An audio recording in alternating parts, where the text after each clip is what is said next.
اعوذ باللہ من الشیطان الرجیم بسم اللہ الرحمن الرحیم۔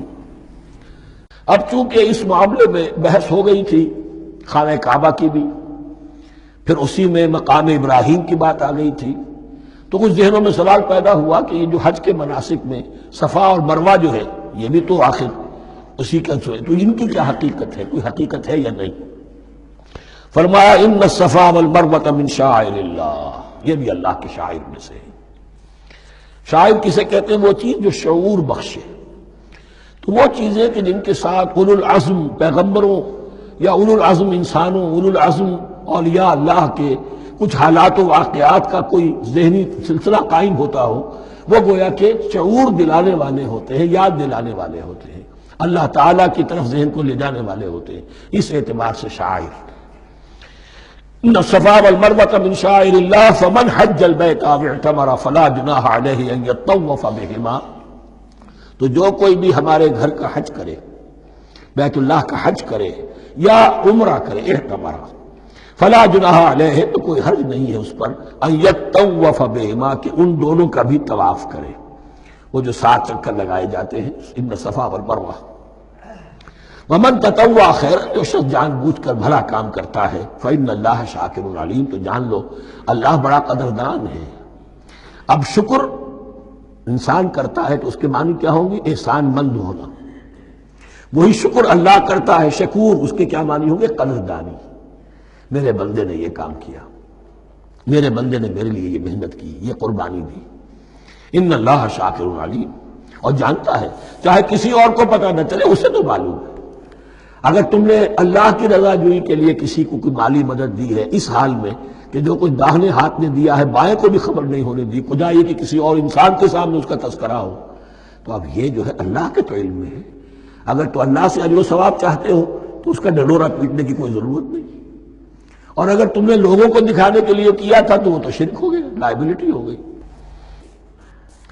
ان الذین یکتمون ما انزلنا من البینات، اب یہاں پھر کچھ آخری یوں سمجھیے کہ یہ اب جس کو کہتے ہیں موپنگ اپ آپریشن، بات مضمون تو پورا ختم ہو گیا لیکن کچھ نہیں صحیح چیزیں ابھی ہیں سابقہ امت مسلمہ کے بارے میں کہنے کی، وہ مزید ایڈ کی جا رہی ہیں۔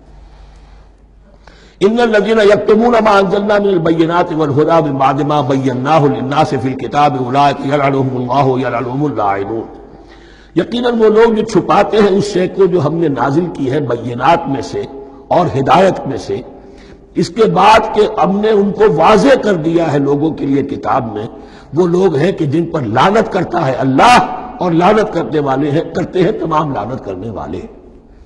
یعنی علم ایک بہت بڑی جو ہے امانت ہے، اس علم کا چھپانا، کتمان حق ہم آیت پڑھ آئے ہیں، وَمَنْ أَظْلَمُ مِمَّنْ يَكْتُمُ شَهَادَةً عِندَهُ مِنَ اللَّهِ، اگر اللہ کی طرف سے کوئی گواہی کسی کے پاس ہے وہ اسے چھپا لے تو اس سے بڑا ظالم کون ہوگا؟ اب انہی کی وضاحت ہو رہی ہے، کیسی کیسی کھلی شہادتیں تورات اور انجیل میں تھیں اور ان کو یہ چھپائے کر رہے ہیں۔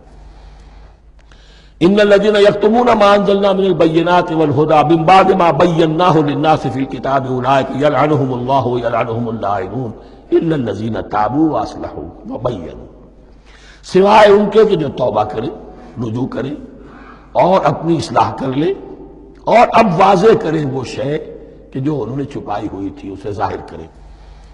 فَأُولَٰئِکَ أَتُوبُ عَلَیْہِمْ، تو ان کی توبہ میں قبول کروں گا اور ان کی طرف میں نگاہ التفات میں اپنی پھر ان کی طرف متوجہ کر دوں گا۔ وَأَنَا التَّوَّابُ الرَّحِيمُ، اور میں تو ہوں ہی توبہ کا قبول کرنے والا اور رحم فرمانے والا۔ إِنَّ الَّذِينَ كَفَرُوا وَمَاتُوا وَهُمْ كُفَّارٌ، یقیناً جن لوگوں نے کفر کیا اور وہ مرے اسی حال میں کہ کفر پر قائم تھے، اولئک علیہم لعنۃ اللہ والملائکۃ والناس اجمعین، ان پر تو لعنت ہے اللہ کی بھی اور فرشتوں کی بھی اور تمام انسانوں کی بھی، خالدین فیہا، اس لعنت کی کیفیت میں وہ اب ہمیشہ رہیں گے۔ لا یخفف عنہم العذاب، نہ ان پر سے عذاب کے اندر کوئی کمی کی جائے گی، ولا ہم ینظرون، نہ انہیں کوئی مہلت ملے گی کہ عذاب کا تسلسل ذرا سی دیر کے لیے وقفہ ہو جائے، سانس لینے کی مہلت مل جائے، ولا ہم ینظرون۔ وَإِلَٰهُكُمْ إِلَٰهٌ وَاحِدٌ، سن لو تمہارا الہ اور معبود ایک ہی الہ ہے، لا الہ الا هو الرحمن الرحیم، اس کے سوا کوئی الہ نہیں ہے اور وہ رحمان ہے اور رحیم ہے۔ صدق اللہ العظیم۔